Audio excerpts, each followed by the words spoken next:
ও এলাকার লোকেরা, আল্লাযী লা তানতিকু ওয়া লা তাতাকাল্লামু কাইফা তাকুনু ইবাদাতানা কাইফা তাকুনু ইলাহাতানা।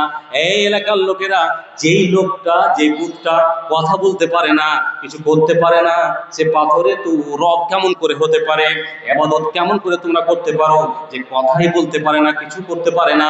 যেমনি এই কথা বলা, তেমনি আজারকে নিয়ে এলাকার লোকেরা মিটিংয়ে বসে গেল আর ভাবতে লাগলো যে একে ছাড়া হবে না, এ আমাদের মাবুদের দেবীকে ভেঙে দিয়েছে, মূর্তিকে ভেঙে দিয়েছে।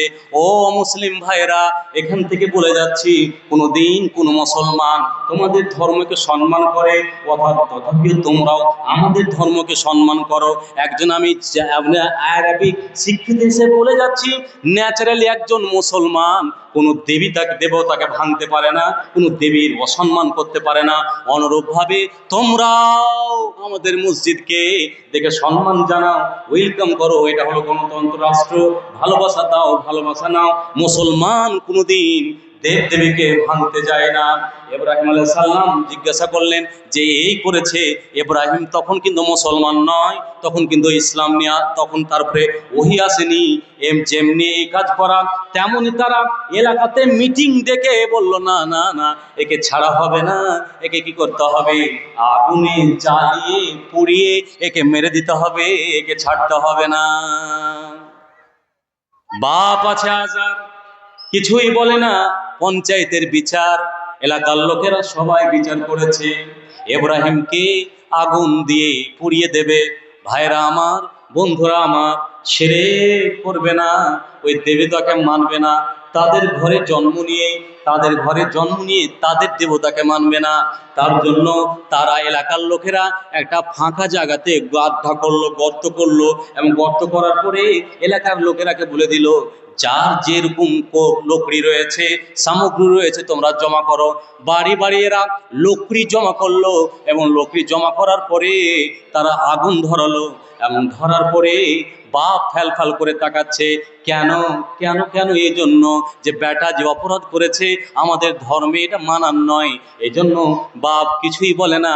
সিদ্ধান্ত হলো যে একটা চরখা নিয়ে আসতে হবে, যে মতো করে জিসিপির আগালটা যত বড়, তাকে দূর থেকে নিয়ে নিক্ষেপ করে দিতে পারা যাবে, এই মতো একটা যন্ত্র নিয়ে আসা হলো। ইব্রাহিম নবীকে নির্দ্বিধাতে বাবার সামনে, মায়ের সামনে তারা কি করলো, জ্বলন্ত উত্তপ্ত আপনার প্রজ্বলিত আগুনে তাকে নিক্ষেপ করে দিল, যেন হযরতে ইব্রাহিম আলাইহিস সালাম জ্বলে পুড়ে নিস্তেনাবুদ হয়ে যায়, মরে যায়। বাপ জানে আমার, যেমনি কথা হলো, আল্লাহ রাব্বুল আলামিন, আল্লাহ রাসূল, আল্লাহ রাব্বুল আলামিন ফেরেশতাকে বলছেন, এই ফেরেশতা যাও যাও যাও যাও। আল্লাহ কোরআনে বলছে, ইয়া নারু কুনি বারদান ওয়া সালামান আলা ইব্রাহিম। আল্লাহ রাব্বুল আলামিন ওই জ্বলন্তময় আগুনকে অর্ডার করলেন, আগুন রে, যেই লোকটা আতর বুকে পড়ে আছে, সেটা যেমন তেমন নয়, হলো ইব্রাহিম। ও নিজের আল্লাহকে চিনতে গিয়ে তার কওমের লোকেরা জ্বলন্তময় আগুনে নিক্ষেপ করে দিয়েছে।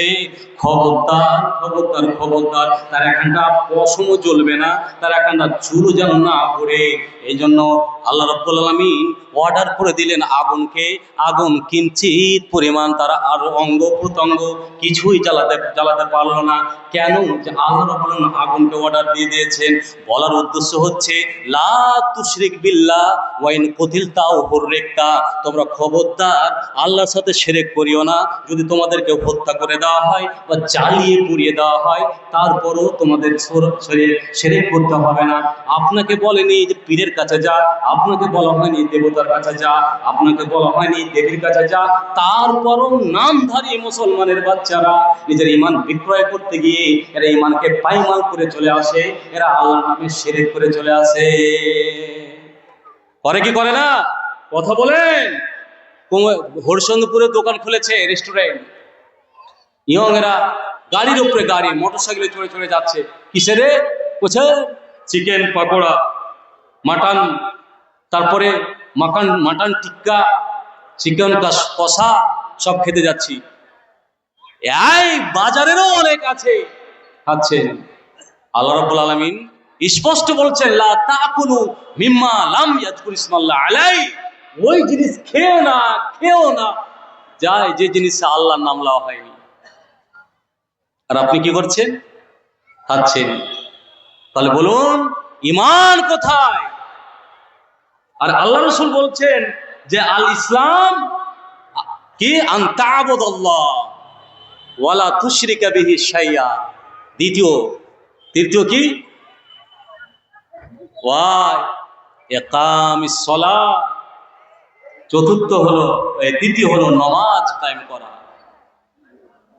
আপনি মুসলমান আর আপনি নামাজই পড়েন না। আর এখানে কি বলছে? ওইটি হলো মুমিন, ঈমানের পরিচয়, আর এটি হলো ইসলামের পরিচয়। তৃতীয় যেটা পয়েন্ট, নামাজ পড়তে হবে। মান তারাকা সালাহ মুতাআম্মাদান ফাকাদ কাফারা। যারা জেনে শুনে নামাজ ছেড়ে দেয় তারা কাফের। আর আল্লাহ রাব্বুল আলামিন বলছেন আকিমিস সালাহ ওয়ালা তাকুনু মিনাল মুশরিকিন। তোমরা নামাজ কায়েম করো, মুশরিকের অন্তর্ভুক্ত হয়ো না। তোমার আশেপাশে ওহি সুখ দাতা, ওহি তু দুঃখ দাতা, ওহি সুখ দাতা, ওহি দুঃখ দাতা, তেরি চরণোं में है शुभ शाम, है राम है राम। তোমার আশেপাশে বাজছে সুখদাতা আর দুঃখদাতা। তারা বলে আর তারা দেখতে গেলে করে যাতে করে দেবতা রাজি থাকে। আর তোমার এখানে দুটা মসজিদে আজান হয় আর তুমি দোকানে বসে থাকছো। আর ইসলাম বলছে মুসলমানের পরিচিতি তৃতীয় পয়েন্ট হচ্ছে আসসালাহ। মুসলমান আল্লাহ রাব্বুল আলামিন বলছেন মা বোন আপনাদের কাছে ব্যাগ গিয়েছে, ব্যাগ আপনারা খালি পাঠাবেন না, যা পারবেন দেন। আর আপনারাও দেন। তো নামাজ বা সালাত নাই আপনার ভিতরে, আর আপনি মুসলমান। জি না, যার ভিতরে সালাত নেই তাকে মুসলমান বলা যাবে না। কিসের মুসলমান? কিসের ঈমানদার? কিন্তু তথাকথিত সমাজে আমার মতন মৌলভী সাহেব পারে না যে বেনমাজি জানাজাতে যেতে হবে না, বেনমাজির বাড়িতে খেতে যেতে হবে না, তার বিয়ে পড়াতে যেতে হবে না। পারে না। আর আপনি নামাজ পড়ছেন না আর বলছেন আমি মুসলমান। চতুর্থ যেটা পয়েন্ট আইনুল বারী সাহেব বলেছে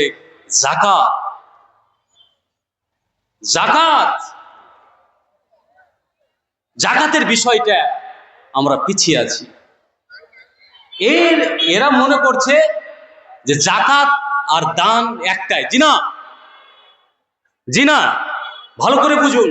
যারা দোকানদার আছেন তাদের বলছি, আপনি 10, 20, 50 টাকা দিয়ে দিলেন, এটা দান হলো। কিন্তু জাকাত আপনার বছরের পরে আপনার দোকানে যে মাল আছে, যে টাকা আছে, টাকার হিসাব করে অবশিষ্ট খরচের পরে যেটুকু বাঁচবে, বছর লাগলে 1025 টাকা, 102 টাকা আপনাকে জাকাত দিতে হবে। তাহলে আপনার মাল যে দোকানে আছে ওখানে পবিত্র হলো। আপনি দেন না। আর আপনি আল্লাহ কোরআনে বলছেন ইনদাদ্দীন ইনদাল্লাহিল ইসলাম। মানুষের কাছে মনোনীত ধর্ম হলো ইসলাম, এর বিকল্প নেই। একজন মুসলমান ও যদি ওর জাকাতের টাকাতে অন্যরা কি হবে? বড়লোক হবে। ওর এলাকাতে ওর টাকা বের হবে, গরিব মানুষ থাকবে না, জাকাত ওর সংসার চলে যাবে। কিন্তু ও তো ঠিকভাবে জাকাতই দেয় না। আপনি আল্লাহর কাছে যাবেন ভালো আমলে, কি কোনটা ভালো আমল পাবেন? বুখারীর হাদিস। আল্লাহ রাসূল বলছেন যে তোমরা জাহান্নামের আগুন থেকে বাঁচো, ইত্তাকি মিনান নার ওয়ালা বিশিক্কি তামারিন। তোমরা যদি জাহান্নামের আগুন থেকে বাঁচো, যদি একটা খেজুর পাও, একটা খেজুর দান দিয়ে, জাকাত দিয়ে, জাকাতের নিসাবে পৌঁছে গেছে। বুখারীর হাদিস। আব্দুল ইবনে আব্বাস, আবু হুরায়রা থেকে বর্ণনা, আব্দুল ইবনে আব্বাস থেকে বর্ণনা, তিনি বলছেন আল্লাহ রাসূল মুআজকে ইয়ামানে পাঠাচ্ছেন। ইয়ামানে পাঠার পরে মুআজকে বলছেন, মুআজ তুমি কি করবে ওখানে গিয়ে? তখন মুআয বলছে, আল্লাহ রাসূল কেন? আমি আমার ওই এলাকা গিয়ে আমি প্রথমে ওরাকে কালেমার দাওয়াত দেব, যদি তারা কালেমার প্রতি বিশ্বাসী হয়ে যায় তাহলে তাকে আমি বলবো রাত দিনে 5 ওয়াক্তের নামাজ ফরজ করেছে, যদি তারা এটা বিশ্বাসী হয়ে যায় তাহলে তারাকে বলবো তোমাদের উপরে যাকাত ফরজ হয়েছে, যাকাত তোমাদেরকে দিয়ে দিতে হবে। আমাদের এলাকাতে এই যাকাতের কোনো আপনাদের ফান্ড নেই, যাকাতের আমরা ফান্ড তৈরি করি না। তারপরে আরেকটা হাদিস আবু হুরায়রা বলছেন, লাম্মা তোয়াফা রাসূলুল্লাহ সাল্লামা, আল্লাহ রাসূল যখন মৃত্যুবরণ করলেন, কাফারা মান কাফারা, যারা যা অস্বীকার করার হলো হয়ে গেল সে অস্বীকার করে বসলো। কেউ তো নামাজ অস্বীকার করলো, কেউ যাকাত অস্বীকার করলো, কেউ আবার ভণ্ড নবীর দাবি করে নিল। যেমনি দাবি করা তেমনই হযরতে উমার ভাবছে আবু বকর তো নরম মেজাজের